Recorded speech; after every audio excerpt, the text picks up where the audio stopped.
Hello guys, welcome to my Education Assam channel. Bhaskar বৰ্মনক ভীমৰ সৈতে তুলনা কৰা কিতাপখনৰ নাম কি? উত্তৰ হৰ্ষচৰিত। নালন্দাৰ বিখ্যাত শিক্ষক কোন আছিল?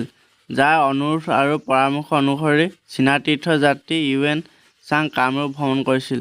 উত্তৰ শিলভদ্ৰ। ইউএন চাঙে ভাস্কৰ বৰ্মনৰ পৰা লাভ কৰা একমাত্ৰ উপহাৰটো কি আছিল? উত্তৰ এটা টুপি। ইউএন চাঙৰ মতে কামৰূপৰ পৰিধি কিমান আছিল? উত্তৰ ১৭০০ মাইল। ইউএন চাঙৰ মতে পুৰণি কামৰূপৰ মানুহ কি খেতি কৰিছিল? উত্তৰ কঁঠাল আৰু নাৰিকল।